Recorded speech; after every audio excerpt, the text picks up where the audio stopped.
नमस्कार। आज हम एक बहुत ही संवेदनशील मुद्दे पर बात करने वाले हैं। एक ऐसा केस जिसने हाल ही में सबको हिला कर रख दिया। हम इस पूरे सफर को समझेंगे, मतलब क्राइम से लेकर कोर्ट के फैसले तक। हाँ, लेकिन एक बात साफ कर दें, हम किसी भी परेशान करने वाले डिटेल में नहीं जाएंगे। तो चलिए इसे समझने की कोशिश करते हैं। इस पूरे मामले के केंद्र में है एक 5 साल की मासूम बच्ची। उसके साथ जो हुआ वो वाकई दिल दहला देने वाला था। इसी हैवानियत ने, आप कह सकते हैं, पूरे समाज को झकझोर दिया और एक ऐसे फैसले को जन्म दिया जो इतिहास में दर्ज हो गया। तो इस फैसले की अहमियत को समझने के लिए सबसे पहले हमें थोड़ा पीछे जाना होगा और उस दर्दनाक घटना को जानना होगा जहां से ये सब कुछ शुरू हुआ। मामला है उत्तर प्रदेश के बांदा जिले का। तारीख थी जुलाई 2025। एक 5 साल की बच्ची थी जो अपने घर के पास ही खेल रही थी, बिल्कुल बेफिक्र। तभी उसी मोहल्ले के एक आदमी ने उसे बहला फुसलाकर वहां से अगवा कर लिया। जब काफी देर तक बच्ची घर नहीं लौटी तो जाहिर है घर वाले परेशान हो गए। उन्होंने उसे ढूंढना शुरू किया और कुछ देर बाद वो एक बहुत ही बुरी हालत में मिली। परिवार ने बिना एक पल गवाए फौरन एफआईआर दर्ज करवाई। और देखिए, मामले की गंभीरता को समझते हुए केस को तुरंत पॉक्सो एक्ट के तहत रजिस्टर किया गया। ये न्याय की तरफ पहला और सबसे जरूरी कदम था। एफआईआर तो हो गई, अब बारी थी पुलिस की कार्रवाई की। और इस केस में जो चीज सबसे अलग थी वो थी पुलिस की रफ्तार और काम करने का तरीका। सच में काफी तेज और कुशल। पुलिस ने एकदम सधे हुए तरीके से काम किया। सबसे पहले एफआईआर दर्ज होते ही आरोपी को पकड़ लिया गया। फिर तेजी से मेडिकल रिपोर्ट और बाकी सबूत जमा किए गए। गवाहों के बयान भी लिए गए और ये सब कुछ इतनी जल्दी हुआ कि बहुत ही कम समय में चार्जशीट कोर्ट में दाखिल कर दी गई। यहाँ एक और बहुत जरूरी बात हुई। इस केस को नॉर्मल कोर्ट की जगह एक स्पेशल पॉक्सो कोर्ट में भेजा गया।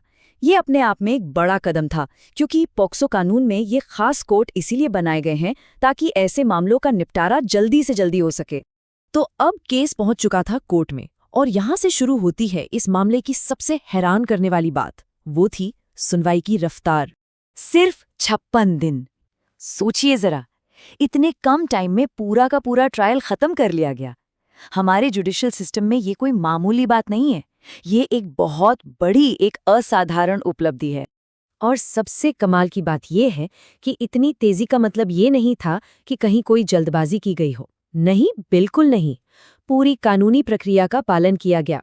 प्रोसिक्यूशन ने मेडिकल रिपोर्ट से लेकर सारे सबूत पेश किए, गवाहों की बात सुनी गई और यहाँ तक कि डिफेंस यानी बचाव पक्ष को भी अपनी बात रखने का पूरा पूरा मौका दिया गया। और ये जो पूरी तेज प्रक्रिया थी, इसका अंत हुआ जनवरी 2026 में एक ऐतिहासिक और निर्णायक फैसले के साथ।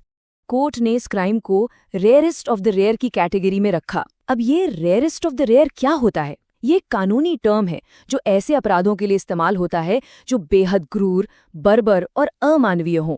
ऐसे अपराध जो पूरे समाज की रूह कंपा दे। अपने फैसले में जज साहब ने एक बहुत ही दमदार बात कही।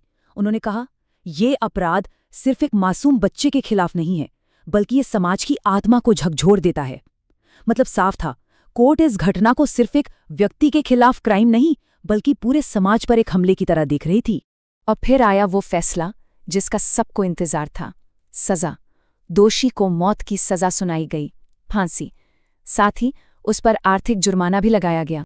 तो अब सवाल ये उठता है कि आखिर ये सब इतनी जल्दी और इतनी सख्ती से कैसे हो पाया?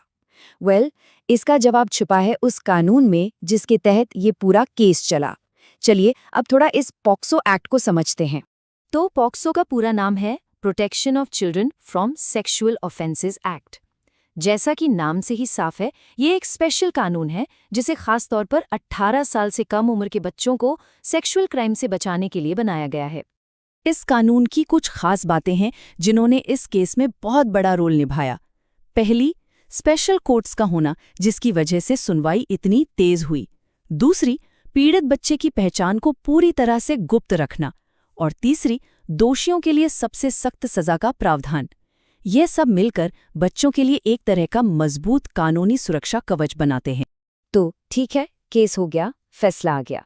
लेकिन चलिए अब थोड़ा इस फैसले के बड़े मतलब को समझते हैं कि आखिर ये हमारे समाज के लिए, पूरे देश के लिए क्या संदेश देता है।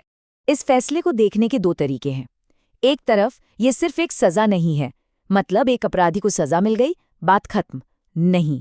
दूसरी तरफ ये एक बहुत सख्त चेतावनी है, एक सीधा और साफ मैसेज कि बच्चों के खिलाफ होने वाले ऐसे घिनौने अपराधों को बिल्कुल भी बर्दाश्त नहीं किया जाएगा। ये पूरा केस असल में हम सबके लिए, पूरे समाज के लिए एक सबक है। ये हमें याद दिलाता है कि बच्चों की सुरक्षा सिर्फ उनके माँ बाप की नहीं, बल्कि हम सबकी जिम्मेदारी है। पेरेंट्स को और ज्यादा सावधान रहने की जरूरत है, और अगर कहीं भी कुछ भी गलत या संदिग्ध दिखे तो उसकी जानकारी तुरंत पुलिस को देनी चाहिए।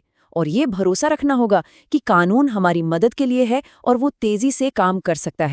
तो आखिर में ये पूरा मामला हमें एक बहुत ही जरूरी सवाल के पास लाकर छोड़ देता है। हाँ, इस केस में 56 दिनों में न्याय मिला, जो वाकई काबिले तारीफ है। पर असली चुनौती तो ये है कि हम ये कैसे पक्का करें कि हर बच्चे का हर दिन सुरक्षित हो, उसका भविष्य सेफ हो। ये एक ऐसा सवाल है जिस पर हम सबको मिलकर सोचने की जरूरत है।